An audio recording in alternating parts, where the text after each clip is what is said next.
we have a carburetor torn apart, and I would like to show you some of the pieces and what they do. All right, these are all the parts out of this carb. Now this carburetor specifically, it's off of a 2004 Honda CRF 450R. It's a KEHIN FCR carb. These are commonly used on a lot of four-stroke motocross bikes, so not all carburetors are the same, but the KEHIN FCRs, all the parts are pretty much the same. There's some few small differences from year to year, brand to brand, but overall we're going to go ahead and say they're pretty much all the same. So this is what we got going on. A lot of little parts and pieces, but not too bad. So start out with your main body of the carb, and this is actually split.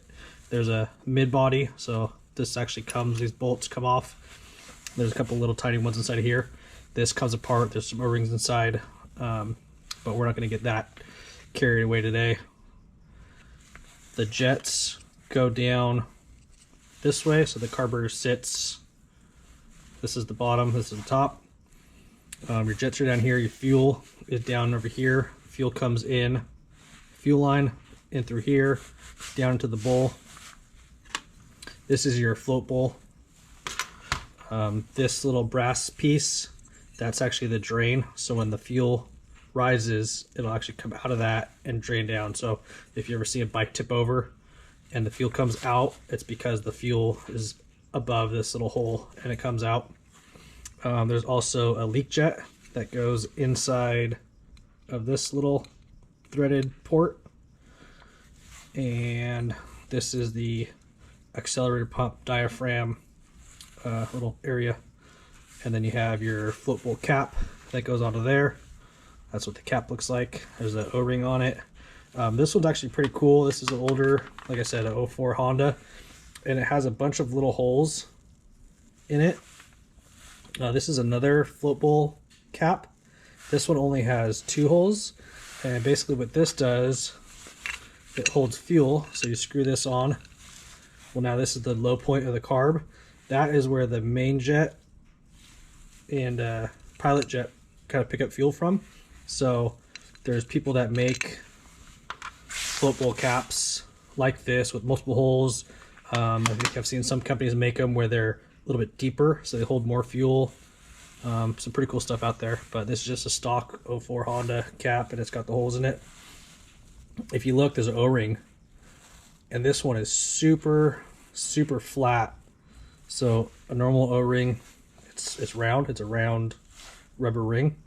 When you tighten it down, it squishes. Well, this one's been on for so long that it's actually squished flat, and it's permanently been flattened. So we're gonna go ahead and replace that with a new O-ring. What else? This one, another O-ring. Same thing. This one's really super flat. So if you can see from like a side profile, there's really not much protruding. Again, this thing's been leaking, so we're gonna go ahead and replace that.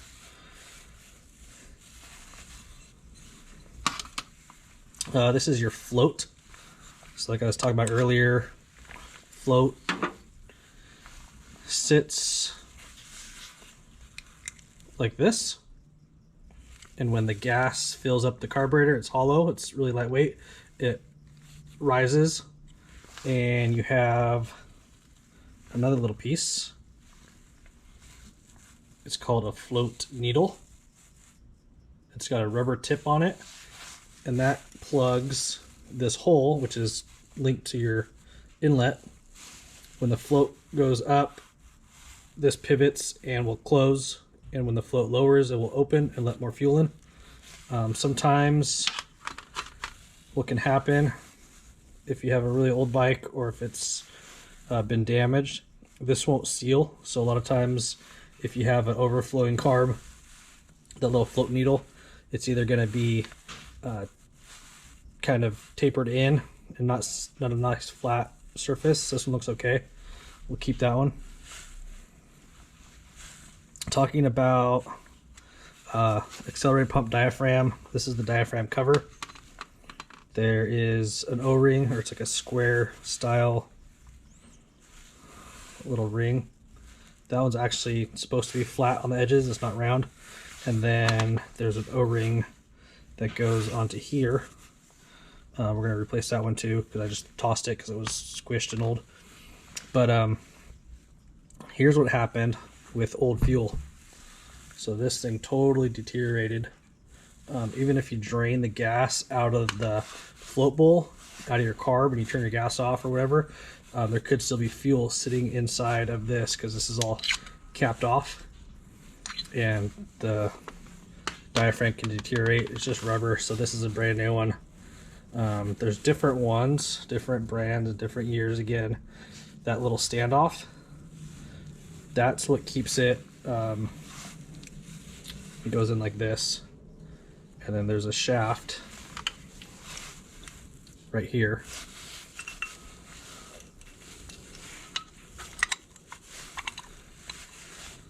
Let's see if I can make this all work without too many hands. There's a shaft right there, so when you turn your throttle, when you open it, there's a throttle cam and everything right here. So this squishes, this pushes down. When this pushes down, it pushes that shaft out. What that does is this diaphragm seals along there, and there's fuel down underneath here. That pushes, it's like a pump, and it pumps fuel through these little holes, and then out of that hole, up that hole,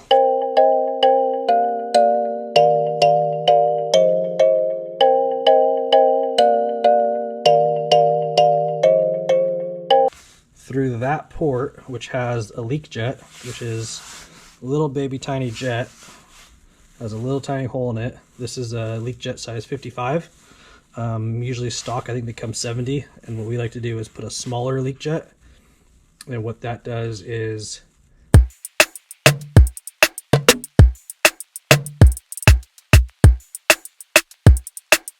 you're basically squirting more fuel, if you can see in there, that little brass nozzle that squirts fuel down the throat of the carb into your cylinder head. So you turn the throttle, shaft goes down, compresses diaphragm, fuel comes through there, up there, through there, and that way. That's what happens when you whack the throttle. So anyways, there's those pieces. Let's keep going. What else can I show you? This is your idle adjuster. So throttle cam goes in through here. There's a spring on there. We'll get to that later. Let's try to get this in right. So there's a stopper on the throttle cam that sets your idle, and the slide, here's your slide, carburetor slide, drops in, and what that does is as you adjust your idle on here, it's normally bolted onto that side so you can get to it from the left side of the bike. As you screw this in or out, it goes up or down.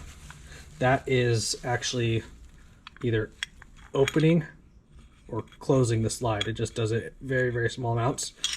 What that'll do is it lets more air in at idle. So that's the adjuster. I'm not going to take it off. The bike was idling before we tore it apart, so I'm going to go ahead and keep the idle adjuster where it's at. What you could do is you could take a measurement if you're going to take this apart.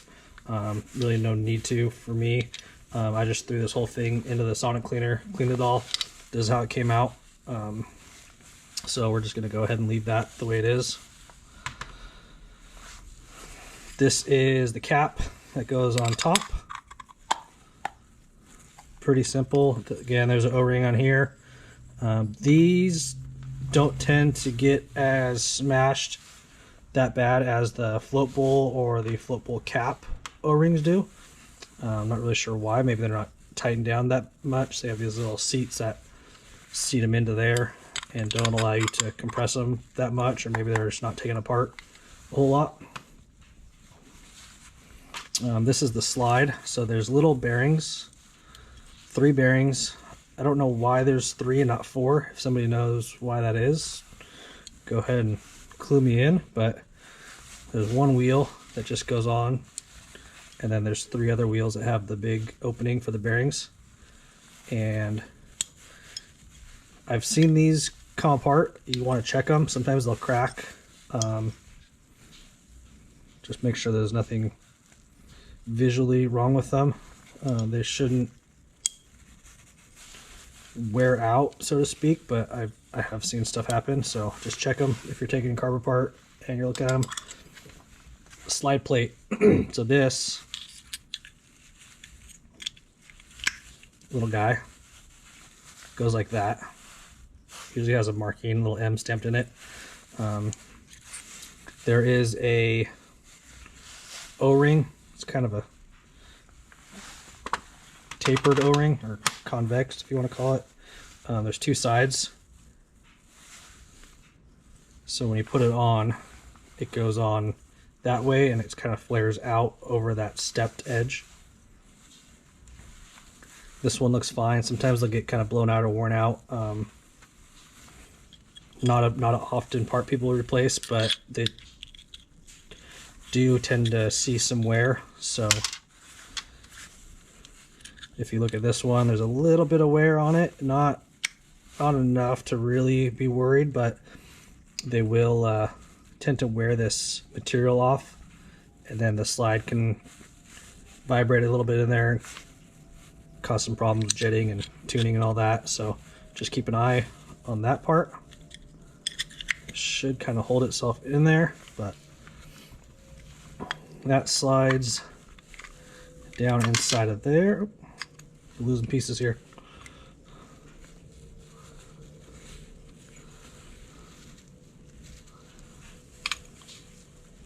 And then the next kind of piece that goes along with that is this guy.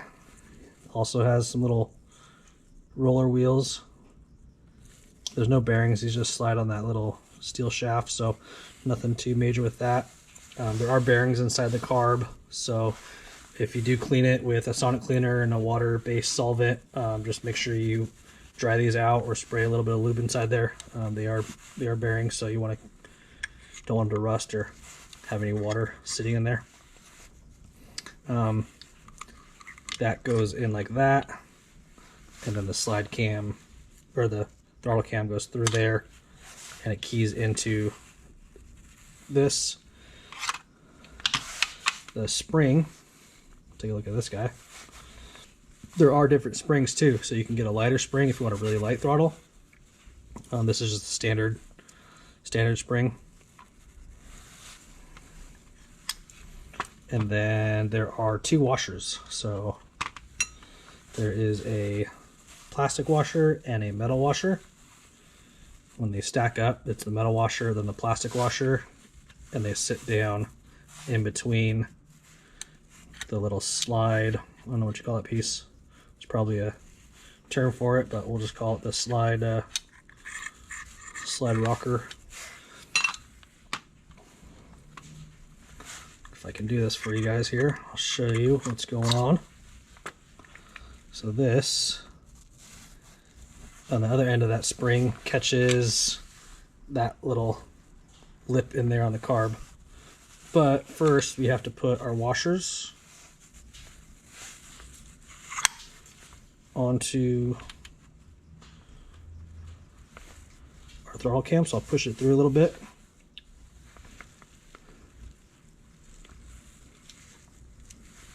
See if we can do this. Get the 2 washers through. And then we want to slide this guy in.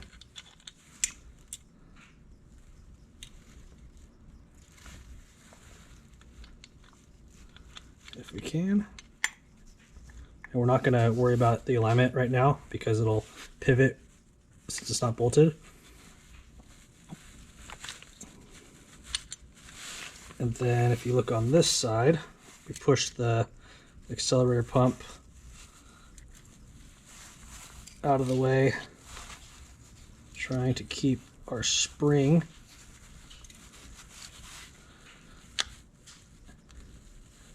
and I'm pushing in, and we're going to hook that part of the spring into the carb right there. Got them in there, and then we're going to turn this counterclockwise until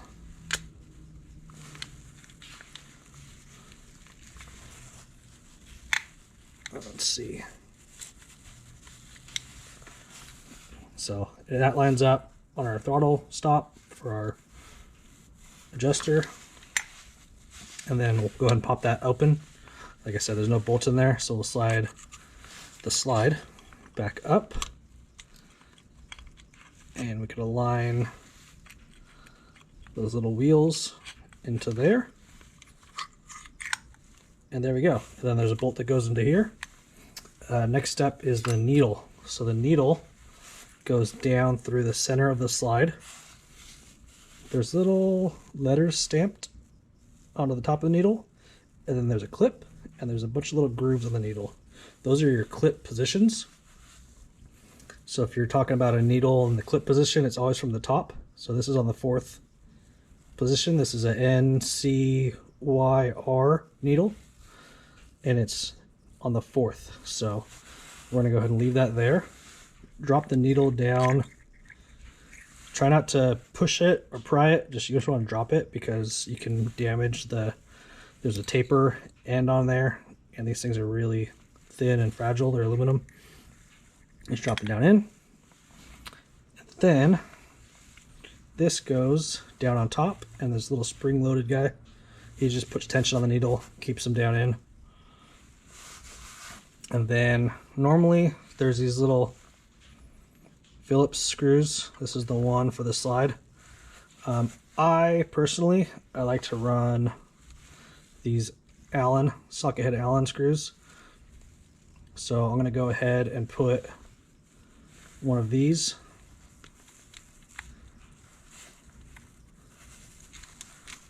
into there, and I'll tighten them down with the Allen wrench. But I like to use Allens. You get a better hold, I feel, with the Allen.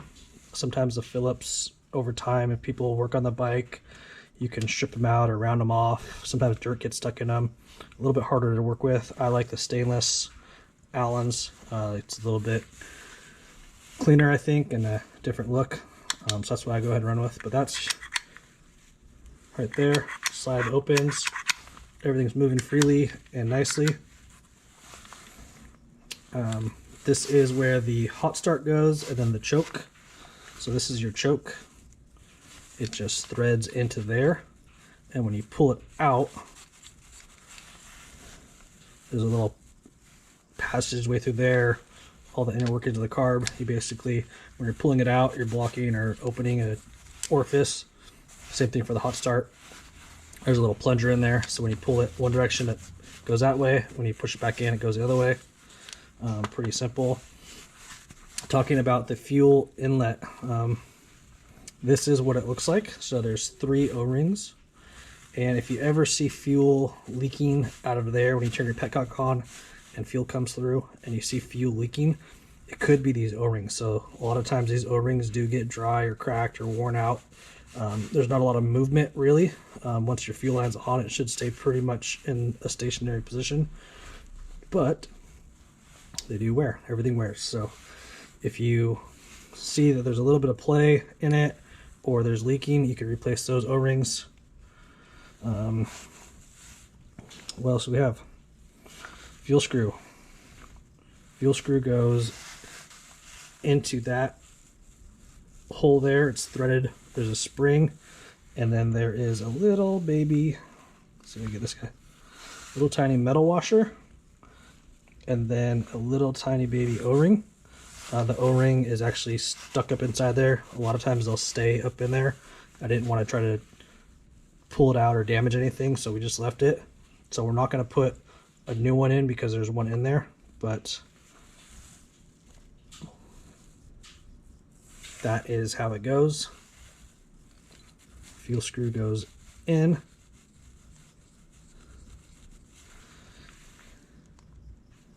You tighten it down really gently. There's a little tiny tip on these, I'll show you. And if you tighten them down too tight, what'll happen is the tip will break off and might get stuck up inside your carb. So that's just tighten down until it stops very gently. And then your fuel screw is set to turns out. So what I like to do is line it up with the flats. Just half a turn, 1 turn, half a turn, 2 turns. 2 turns is a general, I guess, average spot I like to set the fuel screws. You can play around with that a little bit on adjustment. And then, let me show you the fuel screw before I move on.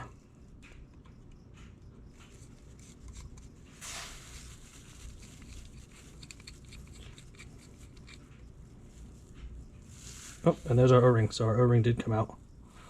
So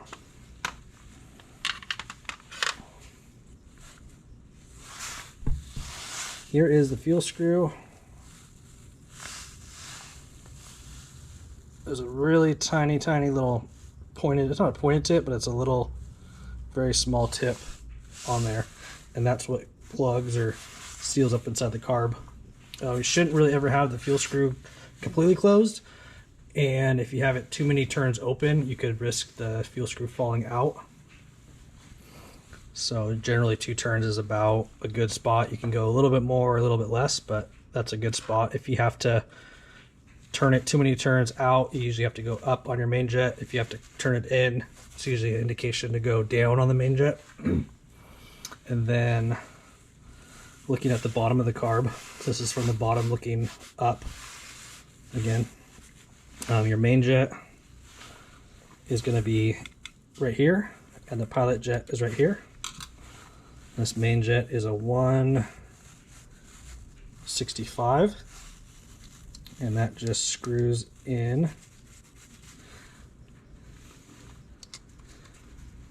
Nice and snug. You don't want this falling out, but you don't want to break it off, so nice and snug on all this stuff. And then the pilot jet, this one is a 48, a little on the big side, but we're gonna go ahead and run it. And again, you just screw them in, and then nice and snug. There's another jet over here. I believe they call it a start jet. Usually don't have to replace that. A lot of times the pilot jet, if the bike is hard to start or it'll only run with the choke on, normally your pilot jet's going to be blocked.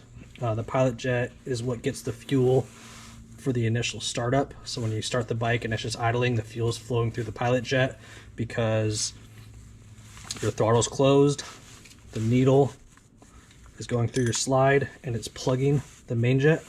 So the fuel is just going through and going up through the pilot. When you open the throttle, when you open that, this comes up.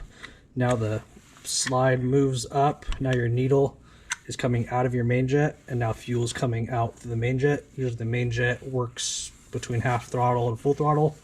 Pilot jet's down at the bottom.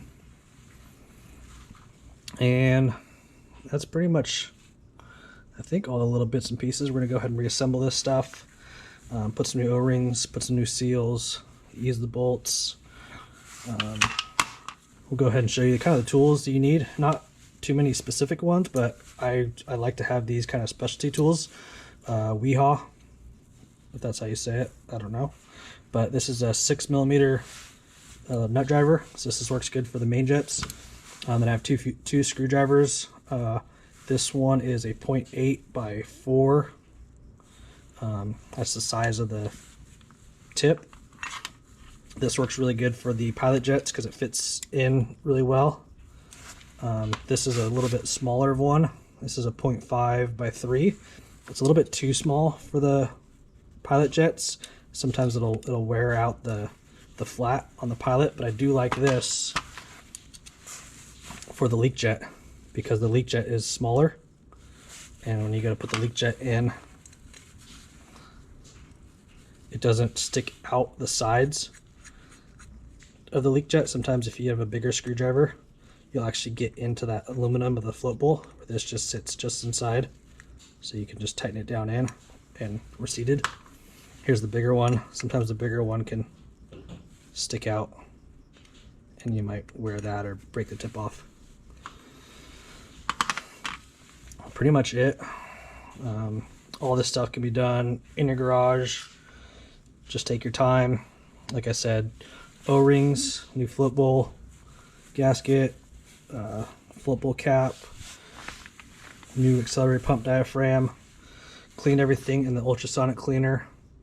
I use a mixture of Simple Green Extreme. Here's what I use. It comes in a gallon. This is the Extreme Aircraft and Precision Cleaner. I think that's maybe the part number. And here's the ratios to dilute it. They say 1.1 to 3 for heavily soiled parts. The next is 1 to 13. This is general wash down. I go somewhere in between, usually 1 to 6 or 1 to 8. Just mix it with water. So that's what's inside here in the ultrasonic cleaner. The temperature settings are from 30 to I think 80 degrees Celsius, and that is like about 90 to 175. So I usually go right around 50, and that's about 120 degrees. It's hot right now, but water will kind of evaporate and condense on the lid, so you just got to be careful when you take the lid off. Just have a towel or something to set it on. And that's the inside. I've been doing bolts and carb and all kinds of stuff in here, so it's pretty dirty. Nice and hot though. There's all the little pieces. Hope you learned a little bit. If you want to know some more tips and tricks and information on this kind of stuff, let me know. Let me know what you want to see. Let me know what you want to hear, and we'll go ahead and put something together. So more coming up. Gonna get this back together and back on the bike. Here we go. The carb is all together. One thing I did want to talk to you guys about is your accelerator pump timing. This relates to when the throttle opens and fuel is pumped through here. There's again that little brass nozzle.